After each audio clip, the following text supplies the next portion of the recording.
Hello बच्चों, कैसे हैं आप लोग? बच्चे आज हम स्टार्ट कर रहे हैं class 10th ICSE physics chapter 3 machines का लेक्चर नंबर 2, जिसमें मैं आज आपको बताने वाला हूँ what is principle of machines, what is the relationship between MA, VR and eta. Eta से डिनोट होता है एफिशिएंसी, ये फॉर्मूला हम इसमें डिराइव करने वाले हैं। बच्चे, इससे पहले एक लेक्चर और दे चुका हूं जिसमें हमने मशीन्स का पूरा इंट्रोडक्शन बेसिक समझा था कि मशीन्स क्या होती हैं, मशीन के क्या फंक्शंस होते हैं। अगर आपने वो अभी तक अटेंड नहीं किया है तो ऊपर दिए गए आई बटन पे प्रेजेंट प्लेलिस्ट के लिंक्स पे जाके या फिर डिस्क्रिप्शन बॉक्स में दिए गए लिंक्स पे जाके क्लिक करके आप पीछे का लेक्चर देख सकते हैं। और अटेंड कर लिया है तो चलिए स्टार्ट करते हैं हम आज का lecture.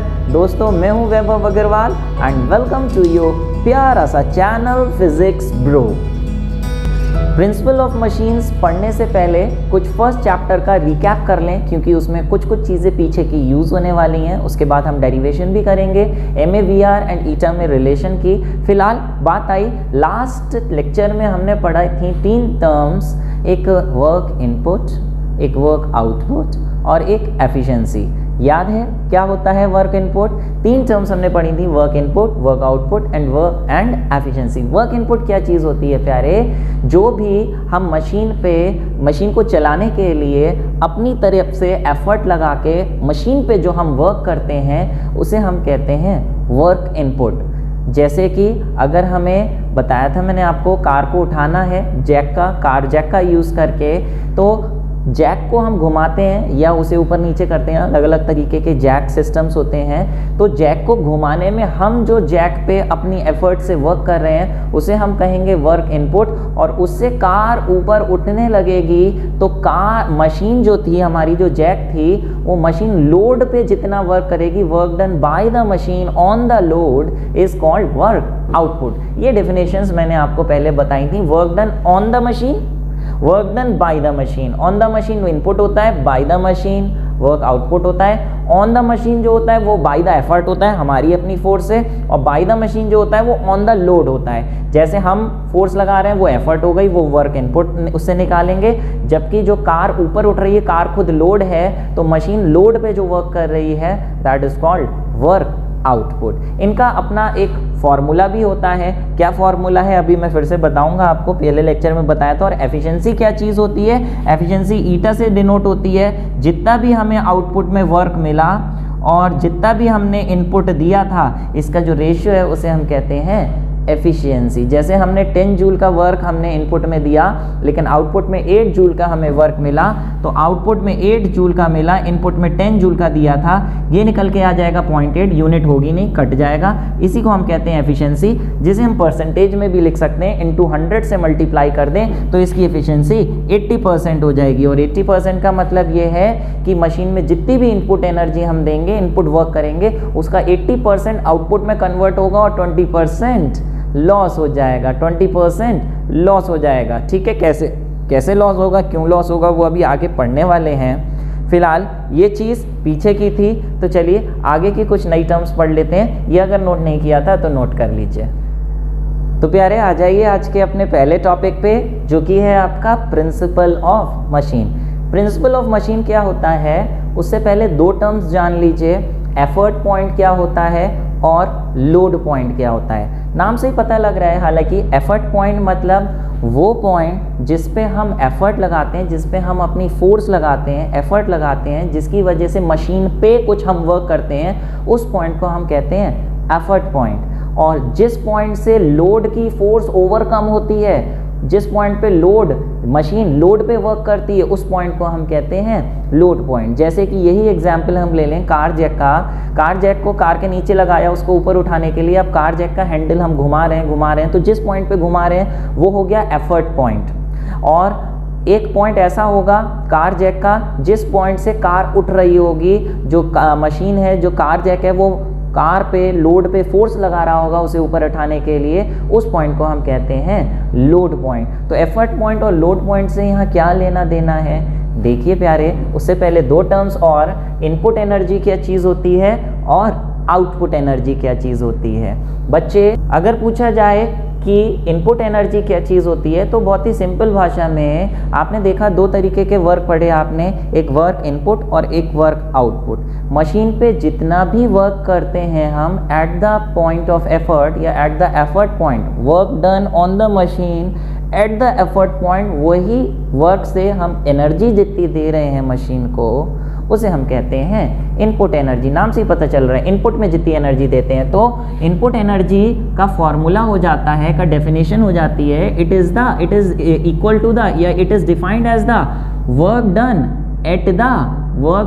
Eight the effort point. ठीक है, एफर्ट लगा के एफर्ट पॉइंट पे जितना भी हम वर्क कर रहे हैं मशीन पे, work done on the machine at the effort point is called input energy. यहाँ आप चाहें तो लगा सकते हैं work done on the machine. ठीक है, work done on the machine. ठीक है, फिर ऐसे ही आउटपुट एनर्जी, भाई जब हम इनपुट में कुछ वर्क करेंगे तो आउटपुट में लोड ऊपर उठेगा, तो जैसे हमने मशीन पे कुछ वर्क किया, हमारी एफर्ट ने मशीन पे कुछ वर्क किया, तो मशीन लोड की फोर्स को ओवरकम करने के लिए लोड पे कुछ वर्क करेगी, उसे ऊपर उठाएगी। तो मशीन जितना वर्क करेगी लोड पे एट द लोड पॉइंट, वो वर्क को हम बोलते हैं आउटपुट एनर्जी। तो इसकी अगर डेफिनेशन आए तो वर्क, शॉर्ट में लिख रहा हूँ, work done by the machine, work done by the machine at the load point is called output energy. हालांकि इनकी डेफिनेशन एग्जाम में ऐसा जनरली कभी आई नहीं है, लेकिन डेफिनेशन पता होना बहुत ज़रूरी है। आएगा क्या, वो आएगा प्रिंसिपल ऑफ मशीन क्या होती है जो मैं बताने वाला हूँ। फिलहाल वर्क डन की अगर बात करें तो वर्क का फॉर्मूला होता है force into displacement. Force into displacement, यहाँ भी फोर्स इनटू डिस्प्लेसमेंट आएगा और यहाँ भी फोर्स इनटू डिस्प्लेसमेंट आएगा, फोर्स इनटू डिस्प्लेसमेंट। लेकिन भैया यहाँ फोर्स किसकी आएगी, यहाँ जो हम फोर्स लगा रहे हैं वो वाली फोर्स आएगी, यानी यहाँ फोर्स आएगी एफर्ट की, जबकि यहाँ किसकी फोर्स आएगी, जो मशीन लोड पे फोर्स लगा रही है ये आएगा यहाँ पे लोड। और यहाँ किसकी आएगी, यहाँ आएगी displacement of the point of application of effort. Effort कितना डिस्टेंस मूव कर रही है, पॉइंट ऑफ एप्लीकेशन कितना डिस्टेंस मूव कर रही है, और यहाँ पे डिस्प्लेसमेंट किसकी आएगी, displacement of point of load. Load जिस पॉइंट पे लोड वाली फोर्स लग रही है वो पॉइंट कितना डिस्प्लेस कर रहा है, तो यहाँ पे लोड की डिस्प्लेसमेंट, यहाँ एफर्ट की डिस्प्लेसमेंट, तो ये इन दोनों के फॉर्मूले हो गए। बात आई कि सर प्रिंसिपल ऑफ मशीन्स क्या होती है, तो देखिए बेटा प्रिंसिपल ऑफ मशीन क्या है, उससे पहले मुझे ये बताओ कि अगर हम इनपुट में कुछ एनर्जी दे रहे हैं, मान ले हमने इनपुट में 20 जूल की एनर्जी दी, तो आउटपुट में क्या 20 जूल की एनर्जी लोड को मिलेगी, क्या 20 जूल की एनर्जी आ जाएगी लोड में। प्रैक्टिकली बात करें अगर हम, तो कभी भी ऐसा नहीं होता कि जितनी भी इनपुट में एनर्जी दी है उतनी की उतनी पूरी की पूरी आउटपुट में मिल जाए। कुछ ना कुछ एनर्जी लॉस होती ही होती है इन डिफरेंट फॉर्म्स। जो सबसे बड़ा एक फैक्टर है जिस फॉर्म में एनर्जी लॉस होती है, जिसकी वजह से एनर्जी लॉस होती है, वो है friction.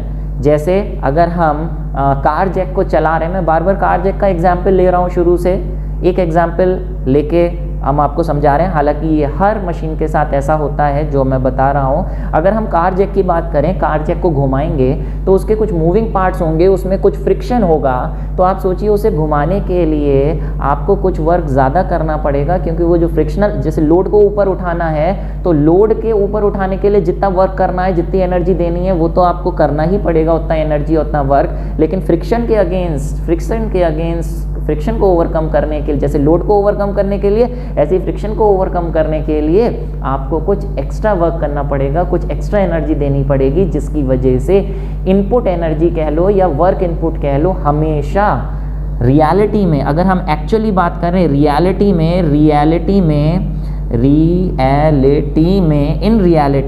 In reality work input और वर्क आउटपुट में हमेशा वर्क आउटपुट कम ही मिलेगा, चाहे वर्क कह लो चाहे एनर्जी कह लो। जो एनर्जी इनपुट की है वो हमेशा ज़्यादा होगी, आउटपुट वाली एनर्जी हमेशा कम होगी, कुछ ना कुछ एनर्जी ज़रूर लॉस होएगी ही होएगी। प्रैक्टिकली बात करें तो, रियलिटी में बात करें तो लेकिन अगर हम थियोरेटिकली बात करें, आइडियल मशीन की बात करें, बिल्कुल हमने एक आइडियल मशीन ले ली, बोले सर आइडियल मशीन क्या होता है, अभी आगे डेफिनेशन लिखवाऊंगा, लेकिन सुन लो आइडियल मशीन क्या होता है। It is a theoretical concept जो प्रैक्टिकली लाइफ में पॉसिबल होती नहीं है, ऐसी कोई चीज़ एग्जिस्ट करती नहीं है, लेकिन ऐसी कोई भी मशीन जिसमें कोई एनर्जी का लॉस ना हो, कोई एनर्जी का लॉस ना हो, जितनी एनर्जी इनपुट में दी है, एनर्जी इनपुट या फिर कह लो इनपुट एनर्जी, जितनी इनपुट एनर्जी है उतनी ही आउटपुट एनर्जी हो, उतनी ही आउटपुट एनर्जी मिल जाए, ऐसी मशीन को हम कहते हैं आइडियल मशीन। तो फॉर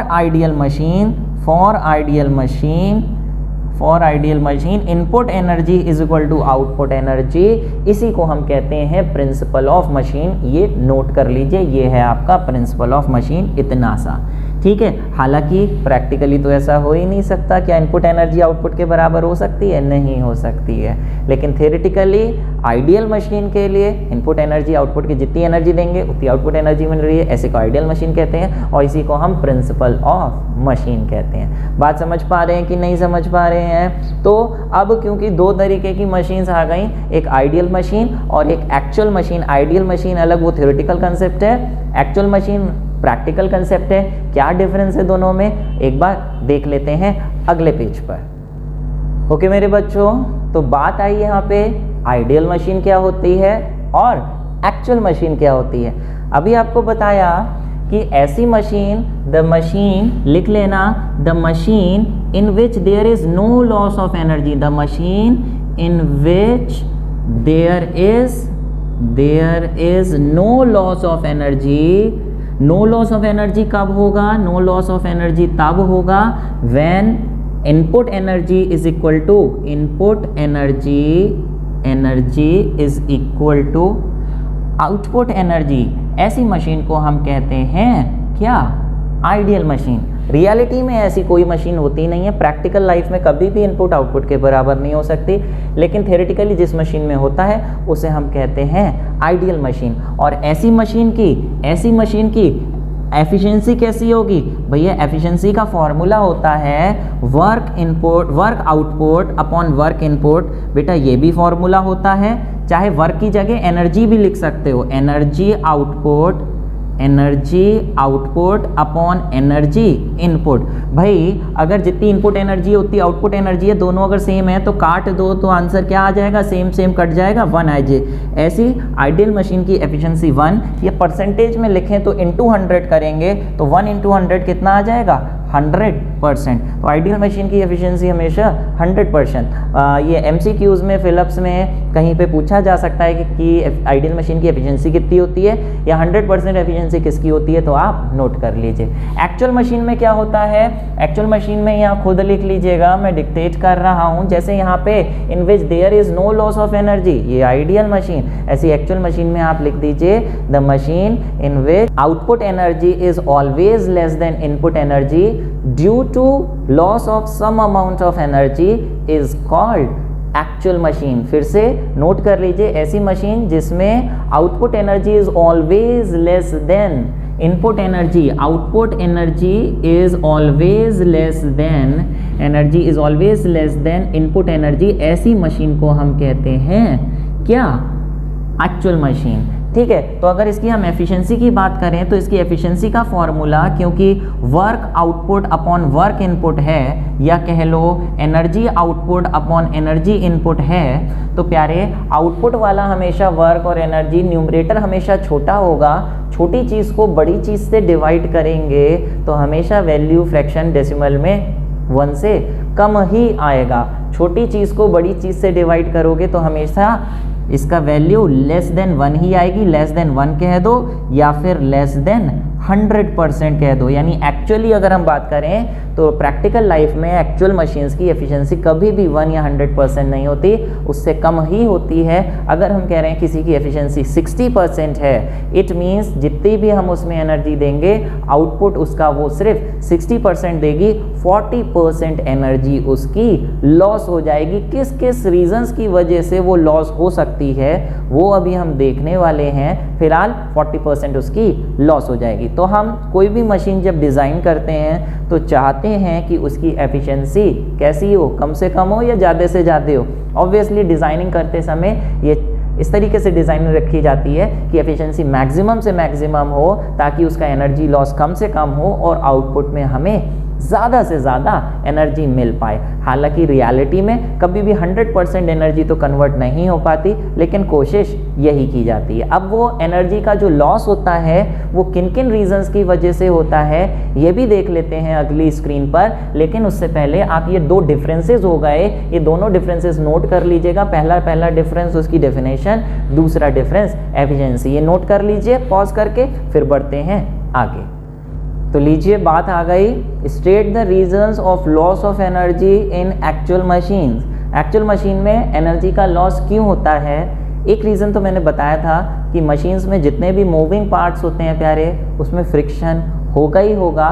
तो फ्रिक्शनल फोर्स को ओवरकम करने के लिए कुछ ना कुछ एनर्जी लॉस होती ही होती है। तो पहला रीज़न तो आपको पता ही है, moving parts in it are neither frictionless nor weightless. जो मूविंग पार्ट्स होते हैं वो ना ही फ्रिक्शनलेस होते हैं ना ही वेटलेस होते हैं, जिसकी वजह से कुछ एनर्जी लॉस होती ही होती है।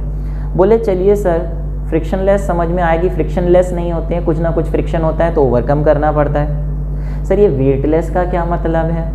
तो वेटलेस का मतलब भी समझ लो प्यारे। एग्जाम्पल ले लो, आप बाल्टी का पानी निकाल रहे हो, आप बाल्टी ऊपर उठा रहे हो कुएं में से पुली का यूज़ करके। अब आप रस्सी खींच रहे हो, बाल्टी अगर 20 kgf की है, 20 किलो की है, आप रस्सी से खींच रहे हो तो आपको कुछ ना कुछ एनर्जी लॉस होएगी।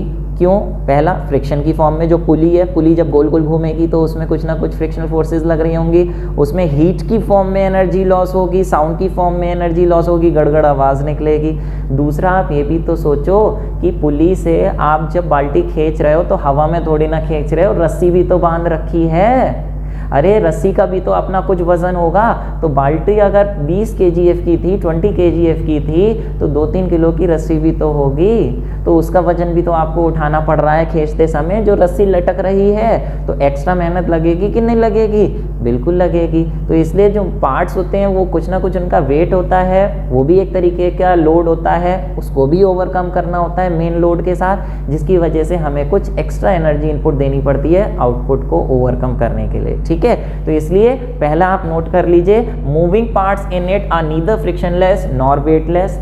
दूसरा जो स्ट्रिंग होती हैं मशीन्स में अगर यूज़ हो रही हैं, तो जैसे अगर हम बात करें जैक की, कार जैक की, उसमें कोई स्ट्रिंग नहीं होती, कोई डोरी, कोई धागा, कोई रस्सी नहीं होती। कुछ मशीन्स में होती है, जैसे हम कुएं की रस्सी की बात करें। अगर स्ट्रिंग है तो वो जो स्ट्रिंग होती हैं वो परफेक्टली इलास्टिक नहीं होती हैं, जिसकी वजह से एनर्जी का लॉस होता है। अब परफेक्टली इलास्टिक क्या है प्यारे? इलास्टिसिटी पूरा एक चैप्टर है, 11th क्लास में थोड़ा हायर कंसेप्ट है, वहाँ अगर हम समझाने लगे तो काफ़ी डिटेलिंग हो जाएगी। अभी आप सिर्फ इसको नोट कर लो कि परफेक्टली इलास्टिक नहीं होती हैं, जिसकी वजह से एनर्जी लॉस होती है। तीसरा, its different parts are not perfectly rigid. Rigid का मतलब 100% ठोस नहीं होते। ठोस ना होने की वजह से भी कुछ ना कुछ एनर्जी लॉस होती है उनके दबने और खिंचने की वजह से। तो इसलिए 100% रिजिड ना होने की वजह से भी एनर्जी लॉस। तो ये 3 पॉइंट्स नोट कर लीजिए, ये इंपॉर्टेंट है, इसमें से एक या तीनों पूछे जा सकते हैं। ठीक है, तो चलिए करिए ये नोट, फिर बढ़ते हैं आगे। अगला भैया बहुत ही इंपॉर्टेंट टॉपिक है, डेरिवेशन है, बहुत ध्यान से समझना, एग्जाम के न्यूमेरिकल्स के लिए बहुत ही इंपॉर्टेंट है। Relationship between MA, VR and efficiency. MA मतलब मैकेनिकल एडवांटेज, VR मतलब वेलोसिटी रेशियो एंड ईटा मतलब एफिशिएंसी। हालांकि फर्स्ट लेक्चर में हमने तीनों का मतलब बताया है, नहीं अटेंड किया था इसलिए बोला अटेंड करके आओ तो अच्छा से समझ में आएगा। फिलहाल यहाँ एक बार रिवाइज करा दे रहा हूँ, फिर इन तीनों में रिलेशन का मतलब इन तीनों के बीच फॉर्मूला डिराइव करना है। MA क्या होता था प्यारे? MA का फॉर्मूला होता था, MA is defined as mechanical advantage is defined as ratio of load to effort. जितना भी लोड उठा रहे हैं, जितनी भी एफर्ट लगा रहे हैं, इसके रेशियो को, ऊपर लोड नीचे एफर्ट, इसे मैकेनिकल एडवांटेज। वेलोसिटी रेशियो क्या होता था? वेलोसिटी ऑफ, इसमें ऊपर एफर्ट आता है, velocity of effort to the velocity of load के रेशियो को, या distance of effort to the distance of load के रेशियो को हम कहते हैं वेलोसिटी रेशियो। और एफिशिएंसी होती है आपकी, अभी मैंने बताया ही, या तो लिख लो work output, upon work input, या फिर कह दो energy output upon energy input के रेशियो को हम एफिशिएंसी कहते हैं। बोले सर यहाँ परसेंटेज का साइन नहीं लगा रहे हो? परसेंटेज का साइन तब लगाते हैं जब हमें परसेंटेज में निकालना है, नहीं तो जनरली रेशियो बिना 100% के लिखा जाएगा। अगर ज़रूरत है, आप बताना चाहते हो परसेंटेज में, तो आखिरी में इंटू 100% लिख दो, वरना नॉर्मली ऐसे लिखा जाता है। ठीक है, अब इन तीनों में रिलेशन कैसे निकाली जाए? बहुत ही सिंपल सी डेरिवेशन है। ये जो एफिशिएंसी का फॉर्मूला है ये आप उठा लीजिए। एफिशिएंसी का फॉर्मूला है ईटा, ऐसे ETA इसका नाम होता है। बनाते कैसे हैं? N को लंबा कर देते हैं, ग्रीक सिंबल। एफिशिएंसी का formula work output upon work input. ठीक है, इस फॉर्मूले में वर्क का फॉर्मूला डाल दो। वर्क का फॉर्मूला होता है फोर्स इनटू डिस्प्लेसमेंट। ऊपर भी फॉर्मूला फोर्स इनटू डिस्प्लेसमेंट, ठीक है, और नीचे भी फॉर्मूला फोर्स इनटू डिस्प्लेसमेंट। लेकिन प्यारे, ऊपर जो दोनों चीज़ें हैं वो आउटपुट वाली आएंगी और नीचे जो दोनों चीज़ें हैं वो इनपुट वाली आएंगी। अब आप देखो, इनपुट की बात करें, इनपुट में जो चीज़ फोर्स लगाते हैं उसे हम कहते हैं एफर्ट। तो फोर्स में तो कौन सी फोर्स लिखोगे? एफर्ट वाली फोर्स, जिसकी यूनिट न्यूटन या केजीएफ होगी। डिस्प्लेसमेंट, इनपुट में एफर्ट लगाते हैं, एफर्ट वाली फोर्स ले रहे हैं, तो डिस्प्लेसमेंट भी एफर्ट की लेंगे, यानी यहाँ आ जाएगा distance of displacement of effort. ऐसी आउटपुट में बात करें तो आउटपुट में जो फोर्स ओवरकम होती है उसे लोड कहते हैं, तो डिस्प्लेसमेंट भी किसका लेंगे? लोड का ही लेंगे। तो ये एफिशिएंसी का फॉर्मूला चल रहा है। आप देखिए यहाँ पे ये L अपॉन E आ गया, यहाँ DL अपॉन DE आ गया। L अपॉन E को क्या लिख सकते हो? लोड अपॉन एफर्ट किसका फॉर्मूला है? MA का, तो इसकी जगह तो आपने लिख दिया MA। अब DL upon DE, distance of load upon distance of effort किसका फॉर्मूला है? Distance of load upon distance of effort formula है वेलोसिटी रेशियो का, तो यहाँ वेलोसिटी रेशियो लिख दिया। अरे ये गड़बड़ी मत कर देना भैया, distance of effort upon distance of load, ऊपर एफर्ट का डिस्टेंस, नीचे लोड का डिस्टेंस होता है VR। DE अपॉन DL, यहाँ तो DL अपॉन DE उल्टा लिखा है, तो यहाँ पे VR नहीं लिखोगे, VR का उल्टा लिखोगे, 1 अपॉन VR हो जाएगा इसका उल्टा करके। बात समझ पा रहे हो? तो ये लीजिए, एफिशिएंसी का फॉर्मूला निकल आया आपके पास MA अपॉन VR। ये फॉर्मूला प्यारे बच्चों याद कर लो, न्यूमेरिकल में यूज होगा। इसे ऐसे भी लिख सकते हैं, अगर VR इधर ले आए तो MA रह जाएगा सिर्फ, तो MA का फॉर्मूला हो जाएगा MA is equal to eta into VR। जो भी टर्म्स में याद करना चाहो, चाहे ऊपर वाला चाहे नीचे वाला, एक ही बात है, दोनों में से कोई भी फॉर्मूला याद कर लीजिए। मुझे तो ये ज़्यादा अच्छा लगता है, MA अपॉन VR याद करने में कितनी आसानी होती है। पहले MA पढ़ा था तो ऊपर MA, फिर VR पढ़ा था तो नीचे VR, तो ईटा का फॉर्मूला MA अपॉन VR। जब इसका फॉर्मूले से वैल्यू आप निकालोगे प्यारे, तो आप पॉइंट्स में निकालोगे, लेकिन अगर उसे परसेंटेज में लिखना है तो जो पॉइंट्स में आया होगा उसे आखिरी में इनटू 100 करके आप पॉइंट्स को परसेंटेज में भी कन्वर्ट कर सकते हो। समझ पा रहे हो कि नहीं समझ पा रहे हो? ठीक है, तो ये नोट कर लो, फिर सुनो इसके आगे की बात। ठीक है प्यारे, तो आपने रिलेशन तो निकाल लिया, eta is equal to MA upon VR, लेकिन इससे रिलेटेड कुछ बहुत ही इंपॉर्टेंट नोट है जो 1 मार्क्स में कई बार ICSE बोर्ड में पूछा जा चुका है और पूछा जाता रहेगा, कि ये जो रिलेशनशिप आपने निकाली, पहले मैं रिलेशनशिप लिख दे रहा हूँ, eta is equal to MA upon VR। ठीक है, ये रिलेशनशिप फिर से आपको बतानी है, लेकिन किसके लिए? रिलेशनशिप बिटवीन MA और VR में क्या रिलेशन होती है वो बतानी है। किसके लिए? आइडियल मशीन्स के लिए अलग, एक्चुअल मशीन्स के लिए अलग। क्या मतलब है? आपको मालूम है ना आइडियल मशीन क्या होती हैं? आइडियल मशीन की एफिशिएंसी आपको मालूम है, for ideal machine efficiency is always equal to 1।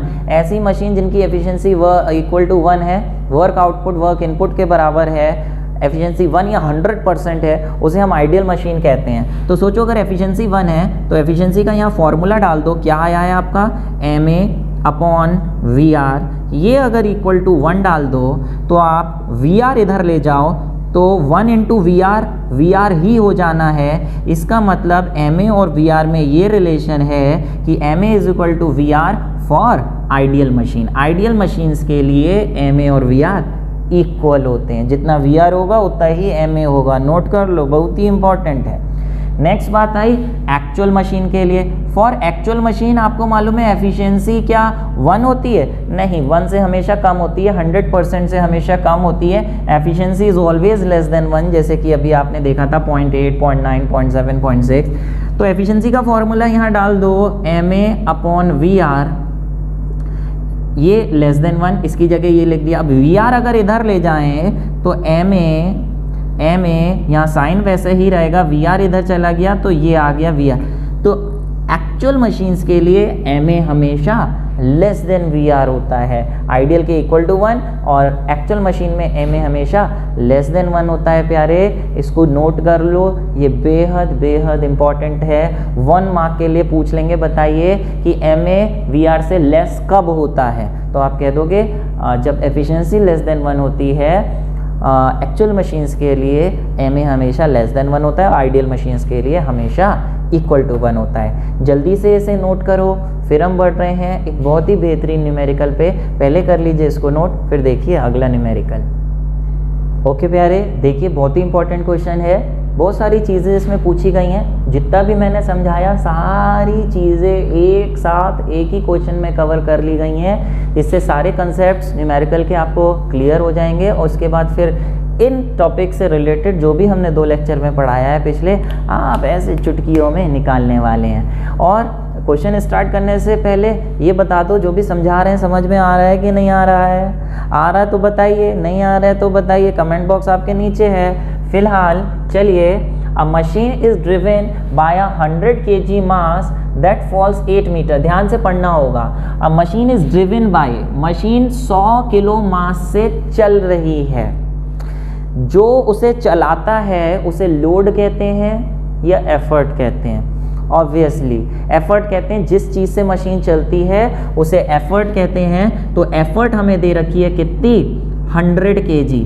लेकिन एक बात है प्यारे, एफर्ट एक तरीके की फोर्स होती है, और फोर्स की यूनिट kg नहीं होती कभी। फोर्स की यूनिट या तो न्यूटन होती है या kgf होती है। तो जितना kg दे रखा है ना, उसके आगे f लगा दो, तो ये इतना मास के आगे f लगाने से वो फोर्स बन जाती है।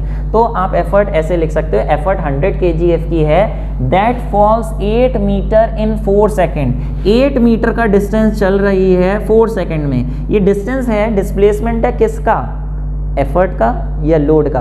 ऑब्वियसली 100 kg मास फॉल्स 8 मीटर, 100 kg एफर्ट है, तो ये डिस्टेंस भी एफर्ट का हो गया, और इतने टाइम में गिर रही है, इतने टाइम तक चलती जा रही है एफर्ट। ठीक है, अब टाइम में एफर्ट और लोड लिखने की ज़रूरत नहीं है प्यारे, क्योंकि टाइम जितनी देर तक एफर्ट चलाएंगे उतनी देर तक लोड चलेगा। तो टाइम ऑफ एफर्ट और टाइम ऑफ लोड दोनों सेम होते हैं, तो उसमें TL और TE नहीं लिखा जाता, T दोनों का सेम होगा। फिलहाल it lifts a load of mass 5, load साफ साफ बोल रहे हैं, लोड ऑफ मास, लोड दे रखा है कितना?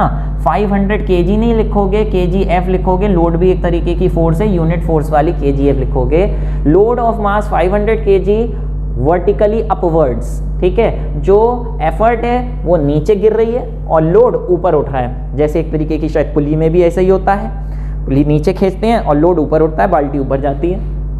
जी की वैल्यू आपको कितनी लेनी है? जी दे रखा है 10 मीटर पर second square. Calculate the force exerted by the falling mass. Falling mass कौन सा था? फॉलिंग मास एफर्ट थी, तो कह रहे हैं एफर्ट की फोर्स बताओ। एफर्ट की फोर्स बताओ, तो सिंपल ये आ गई एफर्ट की फोर्स 100 kgf। ठीक है, और kgf को न्यूटन में कर दो। आपको मालूम है न्यूटन में करने के लिए g की वैल्यू से मल्टीप्लाई करते हैं। जनरली g की वैल्यू 9.8 होती है, तो generally 1 kgf is equal to 9.8 newton होता है। लेकिन अगर g की वैल्यू 10 दे रखी है, तो यहाँ पे 1 kgf is equal to 10 newton लिखेंगे। तो इतने kgf में कितने होंगे? इंटू 10 कर दोगे। 1 kgf में इतने न्यूटन, इतने kgf में इतने न्यूटन। आंसर आ गया effort is equal to 100 newton. आप चाहे तो एफर्ट kgf में भी छोड़ सकते थे, उसने बोला नहीं था कि न्यूटन में निकालो, तो kgf में भी छोड़ सकते थे। ये कर रहे हो तो भी सही है। फिलहाल the work done by the falling mass, falling mass का वर्क, फॉलिंग मास कौन है? एफर्ट है, तो वर्क भी ये किसका पूछ रहे हैं? एफर्ट का पूछ रहे हैं। तो फर्स्ट पार्ट तो ये हो गया, सेकंड पार्ट हम यहाँ कर रहे हैं। सेकंड पार्ट में पूछ रहे हैं वर्क डन बाय एफर्ट। भैया वर्क डन बाय एफर्ट का मतलब वर्क इनपुट पूछा जा रहा है या वर्क आउटपुट? ऑब्वियसली एफर्ट जो है वो इनपुट में वर्क करती है, तो वर्क इनपुट पूछा जा रहा है जिसका फॉर्मूला फोर्स इनटू डिस्प्लेसमेंट होता है। ऑब्वियसली फोर्स एफर्ट वाली लेंगे तो फोर्स की जगह E लिखेंगे और डिस्टेंस भी एफर्ट का लिखेंगे, डिस्टेंस ऑफ एफर्ट। अब एफर्ट की वैल्यू यहाँ डाल दीजिए कितनी आई है। अब प्यारे 100 kgf मत डाल देना, वर्क की SI यूनिट जूल होती है, इसको SI यूनिट्स में निकालना है तो ये भी सब SI यूनिट में होनी चाहिए, इसलिए एफर्ट यहाँ पे न्यूटन में होना जरूरी है। तो यहाँ न्यूटन में लिखोगे 1000 न्यूटन और डिस्टेंस ऑफ एफर्ट कितनी है, डिस्टेंस ऑफ एफर्ट 8 है, तो यहाँ 8 हो गया, आंसर हो गया 8000 और यूनिट क्या होती है वर्क की, जूल। ये लीजिए सेकेंड पार्ट हो गया। थर्ड पार्ट में क्या बोल रहे हैं, अरे बेटा ये एक बात ध्यान रखना जरा भैया, यहाँ पे क्वेश्चन में ABCDE लिखा है, ये कई बच्चे यही गलती करके आते हैं जो मैं कर रहा हूँ। ये 1 2 3 कहाँ लिखा है, कौन सा क्वेश्चन का पार्ट है 1 2 3? अरे भैया 1 2 3 एग्जाम पेपर में कोई भी पार्ट्स नहीं थे, जो क्वेश्चन पेपर में जैसे नंबरिंग पड़ी है उसी ऑर्डर में और उसी हिसाब से ABC डालेंगे। रोमन में लिखा है रोमन में, 1 2 3 नंबर्स में लिखा है 1 2 3, ABCD लिखा है तो ABC, ये ध्यान रखना प्यारे वरना मार्क्स कटेंगे। C है power input to the machine. Power input बच्चे फर्स्ट चैप्टर अगर आपने कर रखा है तो पावर का फॉर्मूला होता है वर्क अपॉन टाइम। अगर इनपुट की पावर पूछ रहे हैं तो वर्क भी लेंगे इनपुट का। ये लीजिए इनपुट वर्क आपके पास आ चुका है, ये इनपुट वर्क आ चुका है 8000, टाइम आ चुका है, टाइम दे रखा है आपको 4 सेकेंड, तो ये 4 1 जा 4 2 जा 0 0 0 इज इक्वल टू 2000। और यूनिट क्या होती है पावर की, पावर की यूनिट होती है वॉट, ठीक है, कैपिटल W से डिनोट करते हैं। चलिए D power output of the machine if efficiency is 60%। Efficiency किससे डिनोट करते हैं, एफिशिएंसी डिनोट करते हैं भैया ईटा से। ईटा दे रखा है आपका 60%। भैया 60% का क्या मतलब हुआ, सीधे से 60% का मतलब हो गया 60/100, परसेंट हटाओगे तो अपॉन 100 लगेगा, तो ये हो गई 0.6 एफिशिएंसी। एफिशिएंसी का फॉर्मूला क्या होता है, आपसे पूछा क्या है, पावर आउटपुट पूछा है प्यारे, पावर आउटपुट आपसे पूछा है, पावर इनपुट दे रखा है, तो एफिशिएंसी का जैसे हमने फॉर्मूला आपको एक ये बताया था work output upon work input या energy output upon energy input, ऐसी एफिशिएंसी का फॉर्मूला वर्क एनर्जी या पावर के टर्म्स में भी लिख सकते हैं, power output upon power input. तो एफिशिएंसी का फॉर्मूला यहाँ लिख दो, power output upon power input is equal to 0.6। Power output कितनी हो गई, पावर आउटपुट हो गई आपकी 0.6 इंटू पावर इन, ये ऊपर चला गया, पिन नहीं लिखा है, पावर इनपुट लिखा है, ठीक है, इन नीचे है, पिन नहीं है, ठीक है। और पावर इनपुट आपकी आ चुकी है कितनी, ये आ चुकी है 2000, तो यहाँ 2000 लिखिए, ये हो गया आपका 6 2 12 1200 और यूनिट ऑब्वियसली वॉट ही होगी, ये आपकी पावर आउटपुट आ गई। समझ पा रहे हो कैसे कर रहे हैं। इसके लिए फोर्स वर्क एनर्जी पावर वाला जो चैप्टर है चैप्टर 2 वो बहुत ज़रूरी है। हाँ चैप्टर 2 में पावर बताया था हमने। Next, the work done by the machine in 4 second. Work done by the machine, अब कौन सा इनपुट या आउटपुट, मशीन कितना वर्क कर रही है, ऑब्वियसली मशीन तो आउटपुट देती है, तो मशीन कितना वर्क कर रही है, यानी वर्क आउटपुट पूछा गया है। फॉर्मूला फोर्स इनटू डिस्टेंस होता है, डिस्प्लेसमेंट होता है। आउटपुट की बात कर रहे हैं तो फोर्स कौन सी लेंगे बताइए। ऑब्वियसली फोर्स लेंगे आउटपुट में लोड की, तो डिस्टेंस भी लोड का। लोड कितना है 500 मत लिख देना, न्यूटन में लिखना पड़ेगा क्योंकि वर्क की यूनिट जूल निकालनी है, तो न्यूटन में करने के लिए ये इंटू 10 कर देंगे, इतने kgf, 1 kgf इतने न्यूटन, तो इतने kgf इंटू 10 कर देंगे, ये न्यूटन में हो गया। और डिस्टेंस ऑफ लोड कितना है भैया, डिस्टेंस ऑफ लोड, अरे डिस्टेंस ऑफ लोड तो दे ही नहीं रखा है, फिर कैसे करें भैया, वर्क आउटपुट कैसे निकालें। तो भैया देखिए यहाँ इस फॉर्मूले से तो आप नहीं निकाल सकते, कैसे निकाल सकते हैं आप, देखिए वर्क इनपुट दे रखा है, वर्क आउटपुट पूछा है, तो ये फॉर्मूला भी तो लगा सकते हैं। ये लीजिए एफिशिएंसी का formula work output upon work input, तो वर्क आउटपुट का फॉर्मूला हो गया आपका ईटा इंटू वर्क इनपुट, ठीक है। अब ईटा 0.6 है और वर्क इनपुट ये निकाले हो 8000, ये लो, इस तरीके से आपका आ गया 8 6 48 और 00, और यूनिट क्या होगी वर्क की, यहाँ वॉट लिखी थी, यहाँ वॉट मत लिख देना, वर्क की यूनिट होती है जूल। तो ये इस तरीके से आपका वर्क आउटपुट आ गया। बात समझ पा रहे हो कि नहीं समझ पा रहे हो? ABCDE तो सारी चीज़ें हमने यहाँ पर निकाल ली हैं। उम्मीद है समझ में आ गया होगा प्यारे।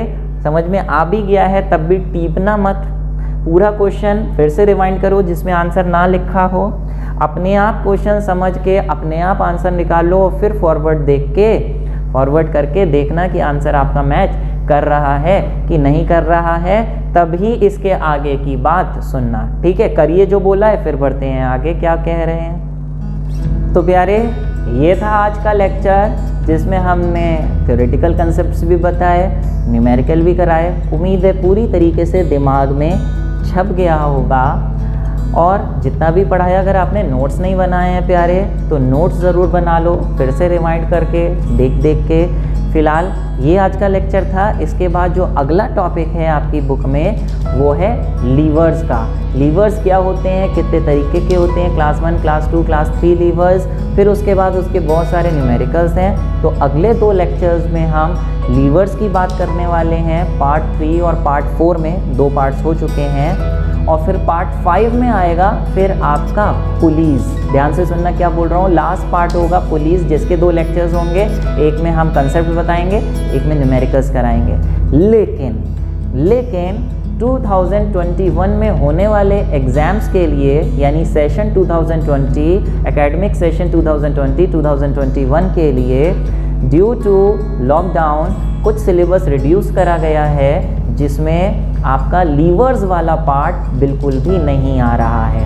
थोड़ा बहुत क्या है लीवर्स का वो मैं फर्स्ट सेक्शन में बता चुका हूँ, लेकिन लीवर्स वाला पार्ट कट चुका है। तो 2021 के लिए आपको लीवर्स वाला नहीं करना है। जो 2021 के एग्जाम्स की तैयारी कर रहे हैं वो डायरेक्टली 5th वाले पार्ट यानी पुलिस पे जाएंगे। सारे लिंक्स ऊपर आई बटन पे प्रोवाइडेड हैं, नीचे डिस्क्रिप्शन बॉक्स में भी गिवन है, जाके क्लिक करके अगले लेक्चर्स पे अटेंड कर सकते हैं। फिलहाल प्यारे आज के लिए इतना ही है। Stay happy, stay blessed. मिलेंगे अगले लेक्चर में, जब तक के लिए ऑल द बेस्ट।